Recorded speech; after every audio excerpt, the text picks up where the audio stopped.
Bismillahirrahmanirrahim. Assalamualaikum warahmatullahi wabarakatuh.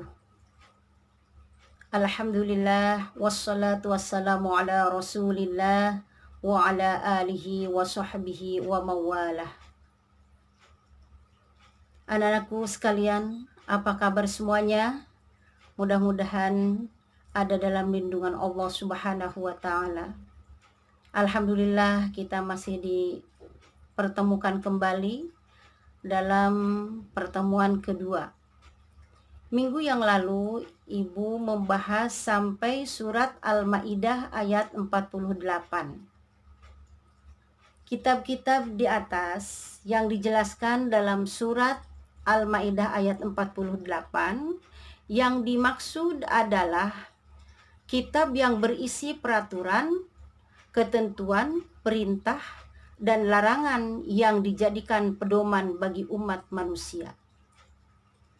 Semua kitab tersebut di atas berisi ajaran pokok yang sama, yaitu ajaran mengesahkan Allah atau tauhid.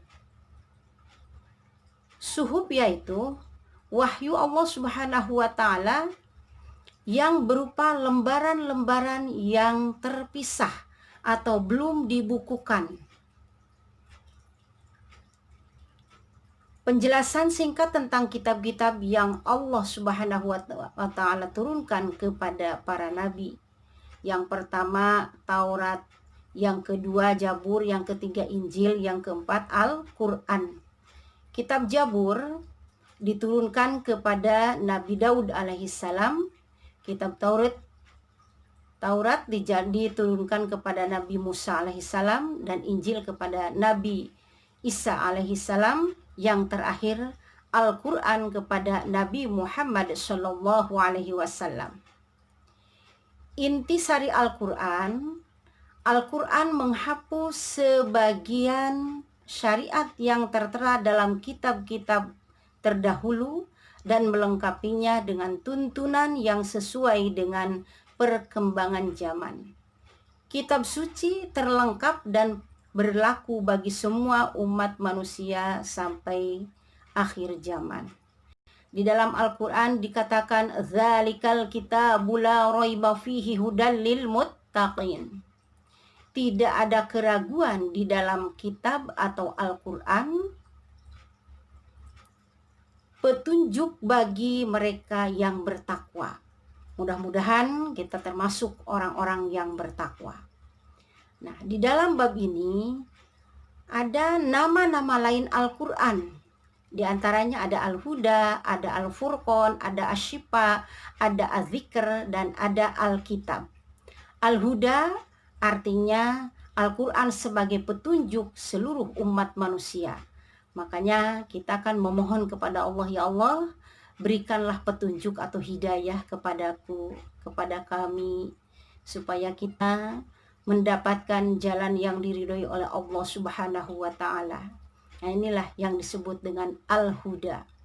Yang kedua Al-Furqan. Al-Furqan itu adalah pembeda antara yang baik dan yang buruk, antara mana yang harus kita lakukan dan mana yang harus kita jauhi. Asy-Syifa artinya sebagai penawar atau obat penenang hati. Kalau kalian lagi galau, jangan banyak pikiran kemana-kemana. Udah, kalian cukup dengan mengambil air wudhu, kalian membaca Al-Quran. Insya Allah membaca Al-Quran akan menjadikan obat buat kalian. Yang keempatnya Az-Zikr. Az-Zikr itu adalah Al-Quran sebagai peringatan adanya ancaman dan balasan. Kita berbuat baik sedikit pun, Allah akan memperlihatkan balasan yang baik.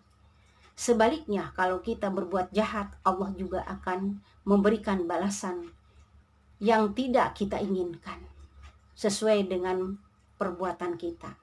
Makanya kalian harus bisa membedakan mana yang harus dilakukan, mana yang harus ditinggalkan. Yang terakhir adalah Alkitab. Artinya bahwa Al-Quran itu adalah firman Allah yang dibukukan. Kalau tadi yang belum dibukukan disebut suhuf, Kalau yang sudah dibukukan adalah Al-Quran.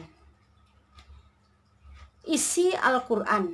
Adapun isi pokok Al-Quran adalah seperti berikut. Yang pertama akidah, yang kedua ibadah, yang ketiga akhlak, yang keempat muamalah, yang kelima kisah, dan yang keenamnya semangat mengembangkan ilmu pengetahuan. Makanya ada doa, Allahumma inna nas'aluka ilman nafi'an wa rizqan wasi'an wa amalan mutaqabbalan.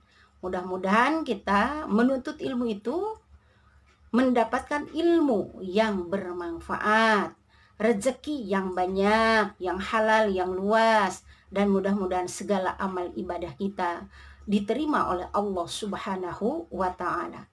Pokoknya tidak ada keraguan di dalam Al-Quran. Tadi sudah dijelaskan di dalam surat Al-Baqarah ayat 2, bahwa di dalam Al-Quran itu tidak ada keraguan baginya, bagi orang-orang yang bertakwa. Anak-anakku sekalian, ada keistimewaan Al-Quran. Keistimewaan Al-Quran itu adalah yang pertama sebagai petunjuk dan rahmat bagi orang-orang yang beriman dan bertakwa. Siapa sih yang enggak mau termasuk orang-orang yang diberikan rahmat dan termasuk orang-orang yang beriman? Semua juga pengen banget. Nah, mudah-mudahan kita bisa mempelajarinya, bisa memperdalamnya, keistimewaan dari Al-Quran. Karena kita akan mendapatkan petunjuk dan rahmat bagi orang-orang yang beriman dan bertakwa. Ya Allah, golongkanlah kami semuanya kepada orang-orang yang beriman dan bertakwa. Yang kedua, sebagai informasi kepada setiap umat bahwa Nabi dan Rasul terdahulu mempunyai syariat atau aturan dan caranya masing-masing dalam menyembah Allah Subhanahu wa Ta'ala. Yang ketiga, Al-Quran sebagai kitab suci terakhir dan terjamin keasliannya.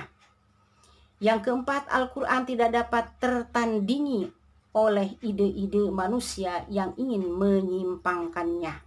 Kita ingat di dalam surat Al-Ikhlas bahwa tidak akan ada yang menyamainya kepada Allah Subhanahu wa Ta'ala. Sepintar apapun kita yakin bahwa Allah lah yang maha segala-galanya. Yang terakhir, membaca dan mempelajari isi Al-Quran merupakan ibadah. Makanya jangan main-main. 5 menit atau 10 menit sebelum materi kita diwajibkan bertadarus dulu setiap kelas.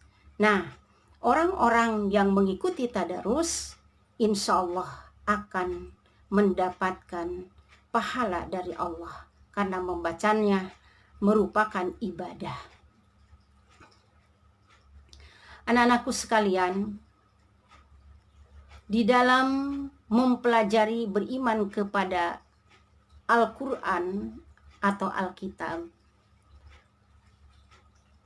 kalian harus bisa memanfaatkannya dengan sebaik-baiknya dan mudah-mudahan kalian bisa mengamalkannya di dalam kehidupan sehari-hari.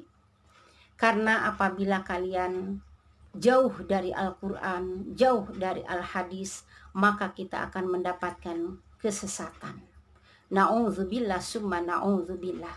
Mudah-mudahan kita termasuk orang-orang yang selalu membaca Al-Quran, karena membaca Al-Quran termasuk ibadah dan mendapatkan pahala dari Allah. Dan insya Allah kita akan selalu mendapatkan rahmat, petunjuk dari Allah Subhanahu wa Ta'ala. Senantiasa kita mendapatkan bimbingan dari Allah Subhanahu wa Ta'ala. Sehingga ada hadis yang mengatakan, taraktu fikum amroini lang tazillu in tamassaktum bihima kitaballahi wa sunnata rasulih. Janganlah kau tinggalkan 2 perkara ini, yaitu Al-Quran dan Al-Hadis. Seandainya kau tinggalkan yang 2 perkara ini, Al-Quran dan Al-Hadis, maka kita akan mendapatkan kesesatan. Itulah yang dapat Ibu sampaikan pada pertemuan kedua ini. Mudah-mudahan ada hikmah dan manfaatnya buat kita semuanya. Wabillahi taufiq wal hidayah war ridha wal inayah.